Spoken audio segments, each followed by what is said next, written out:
Hi hello నమస్తే, this is Suvarna. Welcome to Suman TV. పర్సనల్గా ప్రొఫెషనల్గా చాలా స్ట్రెస్ ఫీల్ అవుతున్నాం. స్ట్రెస్ బర్స్టర్ అనేది కంపల్సరీ అవసరం లైఫ్ స్టైల్ మోడిఫికేషన్స్ చేసుకోవడానికి. రైట్ ను మనతో పాటు స్టూడియోలో ఉన్నారు లైఫ్ కోచ్ కృష్ణవేణి గారు. నమస్కారం. నమస్కారం. Welcome to Suman TV. Thank you. So nowadays ఏంటంటే ప్రతి ఒక్కరికి ఒక డాక్టర్, ఒక లాయర్ ఎలా అవసరం పడుతున్నారో ఒక లైఫ్ కోచ్ కూడా ప్రతి ఒక్కరి లైఫ్ కి అవసరం అవుతున్నారు. లైఫ్ కోచ్ గా ఏం చెప్తారు అసలు? అవునండి, మీరు చెప్పింది కరెక్టే. ఈ మధ్య కాలంలో చాలా మందికి అవసరము. దాని అవేర్నెస్ ఒకసారి మనం గుర్తించాము అంటే అప్పుడు మనం దాంట్లో ఎలా ఫాలో అవ్వాలని తెలుస్తుంది. ఇప్పుడు చాలా మంది బిజీగా వండుకొని తను పట్టించుకోకుండా అన్ని విషయాల్లోకి వెళ్తూ ఉన్నారు. అక్కడ ప్రాబ్లం మొదలవుతుంది. అది ఆ అవేర్నెస్ కలిగించడమే మా పని. లైఫ్ కోచ్ అంటే ఏంటి? దీనికి ఒక థియరీ, ప్రాక్టీస్ ఏమైనా ఉంటుందా? లైఫ్ కోచ్ కావాలంటే మెయిన్ మన దగ్గర వాళ్ళకి సర్వీస్ చేయాలనే తపన ఉండాలండి. దాని మీద సబ్జెక్ట్ మీద కొంచెం అవగాహన ఉండి వాళ్ళ ప్రాబ్లం మనం సాల్వ్ చేయగలుగుతాము అని మన దగ్గర తెలిసిపోద్ది. మనం వాళ్ళతో మాట్లాడుతున్నప్పుడు, ఇంటరాక్ట్ అవుతున్నప్పుడు, ఇది నాకు తెలిసిందే, ఈ ప్రాబ్లం నేను సాల్వ్ చేయగలను. అది మనకు బేసిక్ స్కిల్ న్యాచురల్గా ఉంటుంది లోపల. అలాంటప్పుడు మనం అది చూసినప్పుడు చేయగలుగుతాము అనేది న్యాచురల్గా వచ్చేస్తుంది. వాళ్ళు చేయగలుగుతారు ఆటోమేటిక్గా. యాజ్ ఎ కోచ్గా న్యాచురల్గా వచ్చేస్తారండి. దానికి కోచింగ్ అవసరమా అంటే, ట్రైనింగ్ అవసరమా అంటే అవసరమే. ఎక్కడ ప్రొఫెషనల్గా వాళ్ళు ప్రజెంట్ చేసుకోవడానికి. దానికంటే ముందు వాళ్ళు న్యాచురల్గా లోపల ఎబిలిటీ ఉంటుంది కాబట్టి ఆ ఫీల్డ్లోకి వచ్చేస్తారు. సర్వీస్ ఓరియంటెడ్తో స్టార్ట్ అవుతుంది.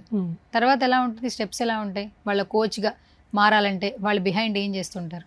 కోచ్గా మారాలి అనుకున్నప్పుడు ప్రాబ్లమ్ సాల్వింగ్ మీద ఎక్కువ ఫోకస్ చేస్తారండి. ఏది చూసినా కూడా మనం దాంట్లో ఎలాంటిది వస్తుంది, ఎలా దీన్ని సాల్వ్ చేయగలుగుతాము అనేది మైండ్లో వాళ్ళకి నడుస్తూ ఉంటుంది న్యాచురల్గా. ఏది చూసినా కూడా అదేంటంటే మనం వీళ్ళు వచ్చినప్పుడు, మన ఎదురు క్లయింట్ వచ్చినప్పుడు అతని భావాలు మనకు తెలిసిపోతాయి కదా. అతను ఎక్కడ స్ట్రక్ అయ్యాడు, ఎలా స్ట్రక్ అయ్యాడు, అతను ఎలా బయటికి తీసుకురావాలి అనేది మనకు తడుతుంది కదా.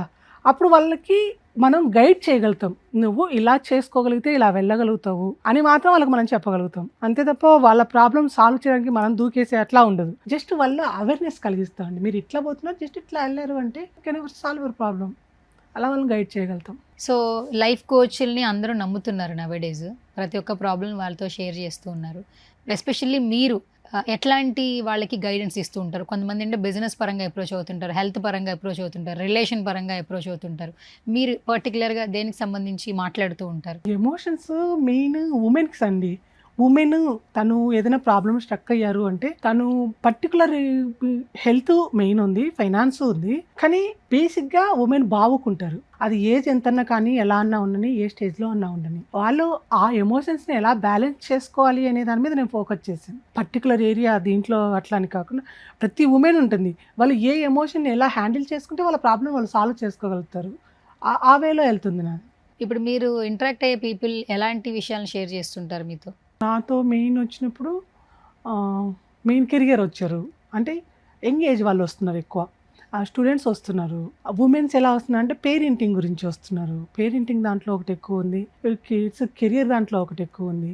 మిడిల్ ఏజ్డ్ ఉమెన్స్ ఏంటి అంటే వాళ్ళు హార్మోనల్ చేంజెస్ వచ్చిన తర్వాత లైఫ్ని ఎలా లీడ్ చేయాలి, అక్కడ స్ట్రక్ అవుతారు కదా. అలాంటప్పుడు వాళ్ళని ఎట్లా ఏంటి అని ఆ స్టేజ్లో ఎందుకున్నాము వాళ్ళకు ఒకసారి డైలమాలో పడతారు కదా. అలాంటప్పుడు వాళ్ళని డీల్ చేయడానికి అలాంటి వాళ్ళు కూడా ఎక్కువ వస్తున్నారు. మెయిన్ అలాంటి వాళ్ళు వస్తున్నారు. అంటే అంతవరకు లైఫ్ బాగా డీల్ చేసింటారండి. సడన్గా వాళ్ళ లోపల చేంజెస్ వచ్చింటే అది వాళ్ళకి అవేర్నెస్ ఉండదు. ఎందుకు సడన్గా ఇలా అయింది అనే క్వశ్చన్ తోటి వస్తారు కదా. అలా మిడిల్ ఏజ్ వాళ్ళు ఎక్కువ ఉన్నారు. మీరు ఎస్పెషల్లీ ఎమోషన్స్ అన్నారు కదా, చాలా మంది మేము డిప్రెషన్లోకి వెళ్ళిపోతున్నాం అని చెప్తుంటారు. సో అలా డిప్రెస్ అయిపోయి వాళ్ళ లైఫ్ని లీడ్ చేయని సిచ్యువేషన్స్లో సూసైడ్ అటెంప్ట్స్ కూడా చేస్తున్నారు. అవి ఓవర్కమ్ చేయాలంటే మీరు ఎలా వాళ్ళని సజెషన్స్తో బయటికి తీసుకొస్తారు? నాకు ఇది ఒక ప్రాక్టికల్ కేసు చెప్పనా దీంట్లో లీడ్ చేయడానికి. నాకు ఒక అమ్మాయి వచ్చింది. తను ఏంటంటే వాళ్ళ హస్బెండ్ మ్యారేజ్ చేసుకుని యూఎస్ తీసుకెళ్ళిపోయారు. అక్కడికి వెళ్ళిన తర్వాత అమ్మాయికి తెలిసింది అతను వేరే అఫైర్ ఉంది. సో దీనికి తెలియదు పాపం. అక్కడికి వెళ్ళిన తర్వాత తనకి ఇంటికి రాలేదు, అక్కడ ఉండలేదు, తన లైఫ్ పాడైపోయింది అని తనకు అర్థమైపోయింది. ఆ టైంలో తను ఏం చేస్తుంది, నాకు సూసైడ్ తప్ప వేరే దారి లేదు, నేను ఎక్కడ వెళ్ళలేను, జస్ట్ ఒక అటెంప్ట్ కనుక్కుందామని కాల్ చేస్తారు కదా. అలా కాల్ చేశారు తను. అలా చేసినప్పుడు నేను తనకు కొన్ని గైడెన్స్ ఇచ్చాను. నువ్వేంటి వాళ్ళ కోసం వీళ్ళ కోసం కాదు, నువ్వేంటి అని ఒకసారి ఎప్పుడైనా చూసుకున్నావా? ఇప్పుడు ఊరికి వెళ్తే మా పేరెంట్స్ ఉన్నారు, వాళ్ళు నన్ను కసురుకుంటారు, అక్కడికి పోయి నేను తల ఎత్తుకోలేను కదా అని అమ్మాయి ఎక్కడికి వెళ్తుంది కదా. అది కాదు, ఇక్కడ హస్బెండ్ దగ్గర నువ్వు డీల్ చేయలేవు, ఎక్కడికి సమాజంలో పోలేము, ఇదే నాకు దారి అని నువ్వు ఊహించుకున్నావు, అదే ఉంది అని. కానీ ఒక్కసారి నీ గురించి ఆలోచించావా, ఒక్కసారి నీ మీద ఫోకస్ చేసావా అని అడిగాను. లేదండి, అదంటే నాకేందో తెలియదు ఇప్పటిదాకా అనింది. అది నాకు వండర్ అనిపించిందండి. ఫస్ట్ థింగ్, నా గురించి ఫోకస్ చేయడం అంటే ఏంటి నాకు తెలియదు అనింది. అప్పుడు బాధేసింది కొంచెం. ఆ తర్వాత అమ్మాయికి చెప్పాను, సూసైడ్ చేసుకుందాము, దాంట్లోకి వెళ్దాము అనే ఒక థాట్ పెట్టుకునే బదులు, నా మీద నేను ఒక్కసారి ఫోకస్ చేసి నీ మీద నీ టైం స్పెండ్ చెయ్యి, లైఫ్‌ని ఎలా డీల్ చేయాలి అని నీకు దారి దొరుకుతుంది. దాని బదులు ఈ ఆప్షన్ బెటర్ కదా అన్నా. దానికోసం తను అడిగారు గైడెన్స్. కొన్ని కొన్ని ఇచ్చాను తనకి టిప్స్ అవి. తను చాలా హ్యాపీ ఫీల్ అయ్యారండి. ఒక సైడు భర్త అక్కడున్నా, అమ్మాయితో తిరుగుతున్నా, పేరెంట్స్‌కి చెప్పకుండా తన లైఫ్ తన కోసం నిలబడి డీల్ చేసిన తీరు నాకు చాలా ప్రౌడ్ అనిపించింది యాజ్ ఎ వుమెన్‌గా. ఇంకొక వుమెన్‌కి సపోర్ట్ చేశాను అని. సో బేసికల్గా చాలామంది సూసైడ్ అటెంప్ట్స్కి ఎక్కువ చేస్తూ ఉంటారు వాళ్ళు అనుకున్నది జరగనప్పుడు. అలా ఎవరైనా అప్రోచ్ అయ్యారా? అంటే నాకు సూసైడ్ టెండెన్సీ వస్తుంది, దీన్ని ఓవర్కమ్ చేయాలి అన్న వాళ్ళకి మీరు ఎలాంటి సజెషన్స్ ఇస్తారు? అలా వచ్చారండి. అలా కొన్ని కేసెస్ వచ్చాయి నా దగ్గరికి. మెయిన్ డిప్రెషన్‌లోకి వెళ్ళిపోయి వాళ్ళు అలాంటి కేసెస్‌లో ఎలా ఉంటుందంటే, నేను చెప్పాను అంటే వినడానికి సిద్ధంగా లేరండి. ఇలాంటి కేసెస్ చూసినప్పుడు నాకేమనిపించిందంటే, మనము వాళ్ళకి ఇది మంచి అని చెప్పినా కూడా, అది మంచిని వాళ్ళకి కూడా తెలిసినా కూడా వాళ్ళు అది యాక్సెప్ట్ చేసి ప్రాక్టికల్‌లో దాన్ని ఇంప్లిమెంట్ చేసే శక్తి వాళ్ళ దగ్గర లేదు. వాళ్ళు రావడమే వాళ్ళ స్టేట్ ఆఫ్ మైండ్ అలా ఉంటుంది కదా! యాజ్ ఎ కోచెస్‌గా మనం గైడ్ చేస్తాం. ఆ గైడ్ చేసి దాన్ని ఫాలో చేయడానికి వాళ్ళకి లోపల ఎనర్జీ ఉండాలి కదా! అది కనిపించలేదు. అప్పుడు అనిపించింది వాళ్ళకి ఒక మెడిటేషన్ లాంటిది ఒకటి వీళ్ళకి ఇంట్రడ్యూస్ చేస్తే ముందు వాళ్ళు స్టెబిలైజ్ అవుతారు. ఆ తర్వాత వాళ్ళు ప్రాక్టికల్ స్టెప్స్ తీసుకోగలుగుతారు.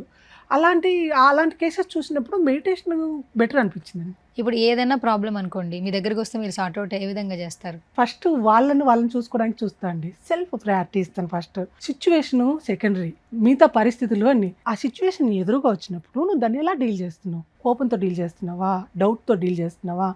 నీ మీద నువ్వు కాన్ఫిడెంట్‌తో చేస్తున్నావా? ఒకవేళ కోపంతో చేసింది అంటే ఖచ్చితంగా మళ్ళీ పెద్ద సమస్య కింద మారుతది. అదే కాన్ఫిడెంట్‌తో డీల్ చేసింది అంటే తను విన్ అవుతది. సో తన స్టేట్ ఆఫ్ మైండ్ ఎటుపై వెళ్తుంది? మంచికెళ్తుందా? చెడుకెళ్తుందా? ఒక్కసారి దాన్ని బ్యాలెన్స్ చేస్తాను నేను. ఆ వచ్చిన క్లయింట్ ఏ స్టేట్ ఆఫ్ మైండ్‌లో ఉన్నారు? దాని నుంచి ఆ ప్యాటర్న్ బ్రేకప్ చేసి ఈ పాజిటివ్‌లోకి ఎలా తీసుకురావాలి అనేది వాళ్ళు క్లయింట్ దగ్గర కూర్చున్నప్పుడు తెలుస్తుంది. అప్పుడు వాళ్ళకు చెప్పగలుగుతాం. వాళ్ళు ఆల్రెడీ కాన్ఫిడెంట్‌గా కొన్ని డీల్ చేసిన సిట్యుయేషన్స్ ఉంటాయి. అప్పుడు మనం వాళ్ళకి చెప్పగలుగుతాం. నువ్వు ఈ సిట్యుయేషన్ ఇలా డీల్ చేసావు కదా! నీ దగ్గర ఈ కాన్ఫిడెంట్ ఉంది కదా! ఈ సిట్యుయేషన్‌లో కూడా దాన్ని యూజ్ చేసేసి నువ్వు గెట్ ఆన్ అవ్వచ్చు అని మోటివేట్ కూడా చేయగలుగుతాం. అంటే ఇప్పుడు లైఫ్ కోచ్ అనేవాళ్ళు ప్రతి ఒక్కరికి అవసరం అంటారా? ఓపెన్‌గా చెప్పాలంటే. అంటే ఇంట్లో వాళ్ళ మాటలే ఎవరు వినట్లేదు. అలాంటిది ఒక లైఫ్ కోచ్ దగ్గరికెళ్ళి వాళ్ళ గైడెన్స్ తీసుకొని వింటున్నారంటారా? ఇప్పుడు నౌ ఏ డేస్ బిలీవ్ చేయొచ్చు. కొంతవరకు అవసరం అండి. ఎందుకంటే వాళ్ళను ఇప్పుడు అనుకున్నాం కదా! ఏంది నాకు తెలియదు అని ఉన్నారన్నాను కదా! అలాంటి వాళ్ళకేంటంటే వాళ్ళెవరు అని రియలైజ్ చేయించుకోవడం వరకైనా కోచ్ అవసరం అవుతారు. ఇప్పుడు వాళ్ళు బయటి వాళ్ళ ప్రభావంలో ఉన్నారు. పేరెంట్స్ ప్రభావంలో ఉన్నారు. సొసైటీలో ఉన్నారు. వాళ్ళేంది గుర్తించలేని స్థాయిలో ఉంటారు. అప్పుడు సపోర్ట్ అవసరం కదా! వాళ్ళకి ఇలా వెళ్ళాలి అని. ఒక్కసారి అయితే అది అవసరం పడతదండి. ఖచ్చితంగా పడతది. ఎందుకంటే టైం చిన్నది. వాళ్ళు చేయాల్సిన గోల్స్ పెద్దగుంటాయి. ఆ టైంలో వాళ్ళకి కొంచెం గైడెన్స్ ఖచ్చితంగా అవసరం పడతది. అంటే ఇప్పుడు మీకు దగ్గరికి డైలీ ఎవరో ఒకళ్ళు వస్తూ ఉంటారు. ఎక్కువగా వినిపిస్తున్న కంప్లెయింట్ ఏంటి? ఎక్కువ కంప్లెయింట్ అంటే ఖచ్చితంగా ఎమోషన్స్ బ్యాలెన్స్ చేయలేకపోవడం అండి. ఎమోషనల్ మెచ్యూరిటీ తక్కువైపోవడము. వచ్చిన తర్వాత ఒక సిచ్యువేషన్ డీల్ చేస్తారు. వాళ్ళు దాన్ని పాజిటివ్‌గా డీల్ చేయక నెగెటివ్‌గా డీల్ చేసేసుంటారు. చేసిన తర్వాత అయ్యో! నేను ఎందుకు చేశాను అని దాంట్లో ఓవర్ థింకింగ్‌లో పడిపోతారు. బేసిక్‌గా చాలా మంచివాళ్ళు. కానీ ఈ చిన్న తప్పు కారణంగా ఇక్కడే ఆగిపోయి ఫ్యూచర్‌నంతా పాడు చేసుకున్నారు. అంటే ఇదే ఆలోచిస్తూ కూర్చున్నారు, స్ట్రక్ అయిపోతే వాళ్ళ ఎనర్జీస్ అన్నీ అక్కడే ఆగిపోతాయి కదా! ముందుకెలా వెళ్తారు? వెళ్ళలేక ఆగిపోతారు వాళ్ళు. వాళ్ళు చేసేదేంటి? అక్కడ ఆలోచిస్తూ ఉండడం. నువ్వు ఇది కాదు, ఇక ముందుకెళ్ళడానికి ఆలోచించాలి. ఇది పాస్ట్ ఈజ్ పాస్ట్ అయిపోయింది. దాన్ని అక్కడే ఉంచేసి ఫర్దర్ వెళ్ళాలి నువ్వు. వాళ్ళకి గైడ్ చేయాలి కదా! సో, అలాంటప్పుడు అది ఉపయోగపడుతుంది. ఇప్పుడు లైఫ్ కోచ్‌లని అందరూ నమ్ముతున్నారు. ఓకే. మేము కూడా బిలీవ్ చేస్తున్నాం. సో, ఒక లైఫ్ కోచ్‌ని అప్రోచ్ అయిన తర్వాత, వాళ్ళ ప్రాబ్లమ్ చెప్పిన తర్వాత, ఆపోజిట్ పర్సన్ లైఫ్ స్టైల్ ఏ విధంగా మారిపోతుంది? అంటే సక్సెస్ రేట్ ఎంతుంది? సక్సెస్ రేట్ గుడ్ క్వెషన్ అండి. వాళ్ళు వచ్చిన తర్వాత ఆ క్లయింట్ ఎంత చెయ్యాలని తపనతో వచ్చాడు అనే దాని మీద డిపెండ్ అయి ఉంటది. ఇప్పుడు తను వచ్చారు మా దగ్గరికి. అన్ని అందరూ ఒకలాగా రారు. కొందరు ఏదో విని తెలుసుకోకపోవడానికి వస్తారు. కొందరు ప్రాక్టికల్‌లో ఇంప్లిమెంట్ చేయాలంటారు. అది వాళ్ళ మీద డిపెండ్ అయి ఉంటదండి. వాళ్ళ స్టేట్ ఆఫ్ మైండ్ మీద. కొందరు నిజంగా సీరియస్‌గా వస్తారు. చెప్పినట్లు ఇంప్లిమెంట్ చేస్తారా, వాళ్ళ రిజల్ట్ చాలా హై ఉంటాయి. ఎట్లా అంటే మనం చెప్పాము ఇది చెప్పిన తర్వాత వెంటనే ఒక కేసు అలాగే అయింది నాకు. నేను వెళ్ళినప్పుడు తను వేరే విషయాలన్నీ నాతో మాట్లాడుతూ ఉంది. అప్పుడు తనకి నేను ముందు ఈ సిట్యుయేషన్‌లో ఇది కదా నీకు మ్యాటరు, దీంట్లోకెళ్ళిందని ఆ ప్రయారిటీ వాళ్ళకి చూపించాం గదా! అప్పుడు వాళ్ళు వెంటనే ఇంప్లిమెంట్ చేశారు. అట్లా వాళ్ళు ఇంప్లిమెంట్ చేయగలిగినప్పుడు రిజల్ట్ తొందరగా వస్తాయి. వాళ్ళు తొందరగా గ్రో అవుతారు. ఆ క్లయింట్ మీద డిపెండ్ అయి ఉంటుంది. వాళ్ళు ఏ స్టేట్ ఆఫ్ మైండ్లో వస్తున్నారు, దేనికోసం వస్తున్నారు, ఎలా వస్తున్నారు. అయితే ఇప్పుడు ఏ ప్రాబ్లం అయినా ఒక లైఫ్ కోచ్ వల్ల సార్ట్ అవుట్ అవుతుంది అంటారు. నా ఎమోషన్స్ లెవెల్లో అయితే నేను చెప్పగలుగుతా అండి, ఖచ్చితంగా అవుతుంది. ఏ జనరేషన్స్లో ఉన్న వాళ్ళకైనా సరే లవ్ అనేది కీ రోల్. లవ్ చేయడం, తర్వాత బ్రేకప్ అవ్వడం. లవ్ చేసేటప్పుడు ఖచ్చితంగా మ్యారేజ్ చేసుకోవాలని లవ్ చేస్తుంటారు. సో డెకేడ్కి లవ్ మారిపోతుంది. 10 yearsకి ఒకసారి. ఇప్పుడున్న లవ్ అసలు టోటలీ డిఫరెంట్. సిచ్యువేషన్షిప్లు, రిలేషన్షిప్లు వచ్చేసాయి కాబట్టి సో వీటి గురించి పక్కన పెడితే ఒక ఇద్దరు పీపుల్ మధ్యన సూపర్ లవ్ ఉండింది, బట్ వాళ్ళకి కపుల్ అయ్యే ఛాన్స్ లేదు. ఇద్దరు ఒకరికొకరు తెలియకుండా డిప్రెస్లోకి వెళ్ళిపోతున్నారు. సో వాళ్ళ డిప్రెస్ లేకుండా మెచ్యూరిటీ లెవెల్స్ బిల్డ్ చేసుకుని గుడ్ ఫ్రెండ్స్గా మారొచ్చు అని చెప్తుంటారు. అంటే చూసే పర్సన్కి ఆ పెయిన్ తెలీదు, ఆ ప్లేస్లో ఉన్న వాళ్ళకి ఆ పెయిన్ తెలుస్తుంది. వాళ్ళు ఈ ప్రాబ్లమ్ సార్ట్ అవుట్ చేయాలి. ఒక లైఫ్ కోచ్ దగ్గరికి వెళ్తే ఈ ప్రాబ్లమ్ సార్ట్ అవుట్ అయ్యి ఎవరి కెరీర్స్లో వాళ్ళు బాగుంటారంటారా? తప్పకుండా అండి. ఎలా, ఏ విధంగా? ఖచ్చితంగా ఉంటారు. వాళ్ళ ఇద్దరి మధ్య వద్దు, మ్యారేజ్ వద్దు, మనం విడిపోదాం అనుకున్నప్పుడు వాళ్ళకి ఇక్కడ ఎమోషన్స్ యూజ్ అవుతాయి. వాళ్ళు ఎక్కడ స్ట్రక్ అయి ఉన్నారు, ఏ ఎమోషన్కు వాళ్ళు అయి ఉన్నారు, ఇప్పుడు మనకు కెరియర్ ముఖ్యమా, ఇది ముఖ్యమా, ఇవన్నీ బేరీజ్ చేసేసి వాళ్ళు క్లయింట్ మన దగ్గర కూర్చున్నప్పుడు వాళ్ళు ఖచ్చితంగా చెప్పగలుగుతాం. వాళ్ళు గెట్ ఆన్ అవ్వగలుగుతారు కూడా. దాంట్లో చాలా ఈజీగా అవుతారు, స్టెప్స్ కూడా చాలా ఈజీగా ఉంటాయి. ఎందుకంటే మెయిన్ వాళ్ళు ఒక్క ఎమోషన్ పట్టుకుని దాంట్లోనే ఆగిపోయి ఉంటారు. దాని కారణంగా అదే ఇప్పుడు దీనికి ఎగ్జాంపుల్ చెప్పమంటారా? ఒకటి మనం కందిరీగ ఉంటుంది, వాళ్ళ దగ్గరికి వెళ్తుంది బయటికి వెళ్దామని, గాజు అడ్డం వస్తుంది, అదే దారిని కొట్టుకుంటూ వెళ్తుంది కదండి. కొట్టుకుని అక్కడ పెట్టి చచ్చిపోతుంది అది. అలా కాదు, ఒకసారి చుట్టూ చూసామంటే ఓపెన్ చేసిన డోర్లు తెలుస్తాయి కదా. ముందు ఫ్రంట్లో మన కార్ డోర్ ఉంటుంది, అది ఏం ఓపెన్ చేయలేము మనం, అది అక్కడికి వెళ్ళి కొట్టుకుంటుంది. మిగతా డోర్స్, విండోస్ అన్నీ ఓపెన్ చేసాము, అది కొంచెం పక్కకు వచ్చిందని బయటకుండా వెళ్ళిపోవచ్చు. అట్లా వాళ్ళు కూడా ఇదే కాదు నా లైఫ్, నాకు ఇంకా ఉన్నాయి ఒక్కసారి చూడగలిగారా, అప్పుడు దాన్ని లైట్గా తీసుకొని ముందుకు పడితే వెళ్ళిపోగలుగుతారు. చాలా ఈజీ, అది అవేర్నెస్సే కలిగించగలుగుతాం. కానీ ఇప్పుడు అది ఇంకా అడ్వాన్స్ స్టేజ్లోకి వెళ్ళి ఒకరి మీద ఒకరు దాడి చేసుకునే పరిస్థితులు కనిపిస్తున్నాయి కదా. లవ్ బ్రేకప్ చెప్పింది అనగానే మెయిల్ వచ్చి ఏదో ఒక అటెంప్ట్ చేస్తున్నారు, లేదా ఒక ఫీమేలే బ్రేకప్ చెప్పాడు అనగానే వాళ్ళు సూసైడ్లు చేస్తారు. ఇలాంటి రోజు డైలీ ఇలాంటి న్యూస్లు చూస్తూ ఉన్నాం. అసలు ఇవన్నీ చూస్తున్నప్పుడు మీకు ఎట్లా అనిపిస్తుంటుంది? అదే ఎమోషన్స్ బ్యాలెన్స్ చేయలేకండి. వాళ్ళ ఎమోషన్స్కి ఒకసారి అవేర్నెస్ వచ్చింది అంటే అప్పుడు ఖచ్చితంగా చేయగలుగుతాం. వాళ్ళకి వాళ్ళ ఎమోషన్స్ మీద వాళ్ళకి అవగాహన లేదు, అది అంత ఈజీగా అంత చిన్న వాటికి రియాక్ట్ అవుతున్నారు అంటే అది ఎక్కడ జరుగుతుంది, ఏం జరుగుతుందని ఒకసారి మనం చూడగలుగుతాం. మీరు అన్నట్టు కోపంతో చాలామంది గట్టిగా అరుస్తూ ఉంటారు. అలా అరవటం వల్ల కూడా వాళ్ళకి హెల్త్ ఇష్యూస్ వస్తాయని అంటూ ఉంటారు. ఈ గట్టిగా అరుస్తూ కోపాన్ని ఎక్స్ప్రెస్ చేసేవాళ్ళు వాళ్ళ ఎమోషన్స్ని ఏ విధంగా బ్యాలెన్స్ చేయాలి? వాళ్ళు కోపం చేయడానికి ముందు వాళ్ళకి లోపల ఎందుకు కోపం జరిగింది అని ఒక్కసారి వాళ్ళకి అవేర్నెస్ వచ్చింది అంటే కోపానికి రీజన్ ఏంటి అని ఒక్కసారి వాళ్ళు గుర్తించారు, ఖచ్చితంగా రియలైజ్ అవుతారండి. కోపం చేసిన తర్వాత నేను ఎందుకు అనవసరంగా కోపం చేశాను, మన వాళ్ళు కూడా చెప్తారు కదా తన కోపమే తన శత్రువు అని, నేను ఇది చేయకుండా ఉండాల్సిందే అని తర్వాత పశ్చాత్తాపం ఖచ్చితంగా పడతారు కదా, పశ్చాత్తాపంలోకి వచ్చేస్తారు, న్యాచురల్గా వస్తారు. అప్పుడు ఇది ఉపయోగపడుతుంది. కోపం ఎప్పుడు చేయాలి, ఎప్పుడు చేయకూడదు. 1-2 సార్లు ఎవరి జీవితంలో తప్పులు జరుగుతాయండి. కోపం అనేది ఎవరైనా చేసేసే ఉంటారు, కానీ అది మళ్ళీ రిపీట్ కాకుండా ఒక లెవెల్లో ఆపగలిగేసి పాజిటివ్లోకి మార్చి ముందుకు ఎలా వెళ్ళాలి అని వాళ్ళకు ఈజీగా ట్రైన్ చేయొచ్చు. వాళ్ళు ఒకసారి కనుక్కున్నారు ఆ ప్యాటర్న్, ఇది కోపం చేయకూడదు, ఇలా కూడా వెళ్ళొచ్చు, దీన్ని ఇలా కూడా హ్యాండిల్ చేయొచ్చు అని ఒక్కసారి వాళ్ళకి అవగాహన వచ్చింది అంటే కోపం జోలికి వాళ్ళే వెళ్ళరు. ఆ కోపాన్ని పాజిటివ్గా మార్చుకొని ఇంకా బాగా బెటర్గా డీల్ చేసుకోగలుగుతారు లైఫ్ని ముందుకి. కృష్ణవేణి గారు, ఇప్పుడు నవేడేస్ డిప్రెస్లోకి వెళ్ళే వాళ్ళ సంఖ్య పెరిగిపోతూ ఉంది, స్ట్రెస్ ఎక్కువైపోతుంది. ఈ డిప్రెషన్ ఓవర్కమ్ చేయాలి, అసలు ఈ డిప్రెస్ మూడ్లోంచి బయటికి రావాలి అంటే సో మీరు ఇచ్చే సజెషన్స్ ఏంటి? డిప్రెషన్ క్యాండిడేట్ని ఎలా బయటికి తీసుకురావాలి? ఏం లేదండి, వాళ్ళతో టైం స్పెండ్ చేయకుండా అనవసరంగా వాళ్ళ ఎనర్జీ అంతా ఇప్పుడు వాళ్ళ జీవితంలో వాళ్ళు కోల్పోయి ఉంటారు ఒక వ్యక్తిని కానీ, వాళ్ళు చేయలేని విషయాన్ని కానీ, ఏదో జరిగింటుందండి. దాన్ని కారణంగా వీళ్ళు అది ఇంకా తిరిగి రాదు, నాకు నేను దాన్ని పొందుకోలేను అనే బాధను రిపీట్ చేసుకుంటూ ఉంటుంది మనసులో.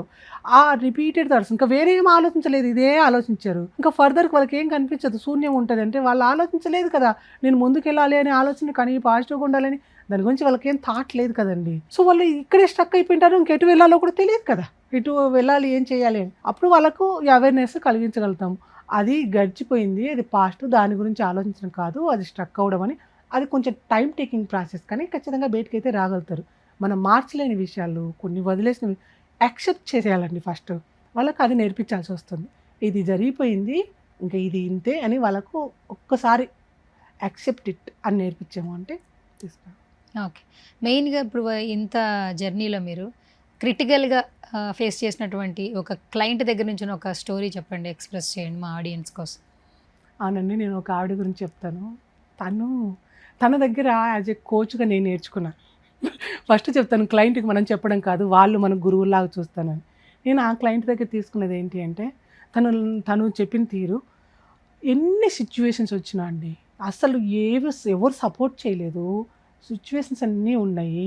వాళ్ళ భర్తకు హెల్త్ ప్రాబ్లం వచ్చింది, తను ఉండాలి అంటే అంతవరకు తను భర్త చాటు తప్ప బయటికి రాలేదు. ఆయనే లోకం, ఏం చేసినా ఆయనే చేసేవారు, ఆయన దగ్గరే ఉండేది. ఒక్కసారి ఆయనకి హెల్త్ ఇష్యూస్ వచ్చాయి, హాస్పిటల్కి వెళ్ళాల్సి వచ్చి తిరగాల్సి వచ్చింది, అన్ని పనులు తను చేసుకోవాల్సి వచ్చి బయటకు వచ్చింది. అలాంటి ఆవిడ సిచ్యువేషన్ ఎలా ఉంటుందండి? తను వచ్చినప్పుడు నా దగ్గరికి, తనతో నేను మాట్లాడుతున్నప్పుడు ముందు నేను అనుకున్నది ఏంటి అంటే, ఈవిడకేం తెలియదు, వాళ్ళ భర్త చాటున ఉండింది కదా, ఏం తెలియదు అనుకున్నా. కాదండి, వాళ్ళు నార్మల్ హౌస్ వైఫ్ లాగుంది, భర్త వెనకాల ఉంది అనుకున్నాం. కానీ ఆయన బాగాలేదని పడిపోయినప్పుడు ఈమె స్కిల్స్, ఈమె హ్యాండిల్ చేసిన తీరు, ఈమె పైకి తీసుకొచ్చిన తీరు చూస్తే నాకు అనిపించింది ఎక్స్ట్రాడినరీ ఉమెన్ సార్. ఎవరి దగ్గర శక్తి లేదు, ఎవరు వీక్ అని కాదండి, ప్రతి ఒక్కరి దగ్గర టాలెంట్ ఉంది, అది సిచ్యువేషన్ వచ్చినప్పుడు బయటపడుతుంది.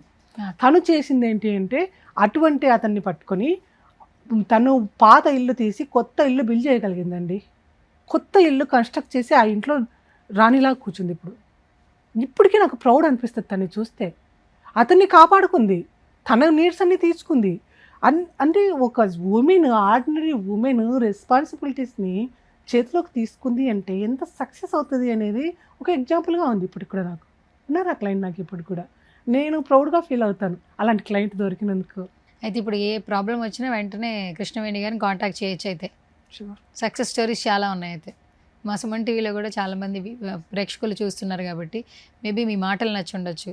సో ఎవరొక్కరికి ఏదో ఒక ప్రాబ్లం ఉంటుంది కాబట్టి అప్రోచ్ అవ్వాలని ఉంటుంది. ఎలాగో మీ కాంటాక్ట్ డీటెయిల్స్ డిస్ప్లే చేస్తాం కాబట్టి. Once again nice meeting Krishnaveni గారు, చాలా చక్కగా మాట్లాడుతున్నారు. ఫస్ట్ వెరీ పాజిటివ్ ఆరా, మేము మీతో మాట్లాడినంతసేపు కూడా. కొంతమందితో ట్రావెల్ చేసేటప్పుడు ఇంకా ట్రావెల్ చేయాలనిపిస్తూ ఉంటుంది. సో ఇప్పుడైతే చాలా వరకు ఇన్ఫర్మేషన్ తెలుసుకున్నాం. నెక్స్ట్ వీడియోలో మరొక ఇన్ఫర్మేషన్ తెలుసుకుందాం. ఫైనల్గా మా సుమన్ టీవీ ఆడియన్స్ కోసం ఏం చెప్పేస్తారు? నాకు ఈ అవకాశం ఇచ్చినందుకు చాలా థ్యాంక్స్ అండి. ఇంకా నేను సుమన్ టీవీకి నెల రోజుల నుంచి రమ్మని పిలుస్తున్నారు. నాకు వేరే ట్రిప్ దానికి వెళ్ళేసి నేను ఇప్పటికి ఇక్కడికి వచ్చాను. కానీ నేను లేట్గా వచ్చినా మీరు రిసీవ్ చేసుకున్న తీరు, మీ స్టాఫ్ ఎక్స్ట్రాడినరీ అండి. నిజంగా మనస్ఫూర్తిగా థ్యాంక్స్ చెప్తున్నాను. వెయిట్ చేయడం కానీ, రిసీవ్ చేసుకోవడం కానీ, మొత్తం అందరూ ఫెంటాస్టిక్. థ్యాంక్ యూ అండి.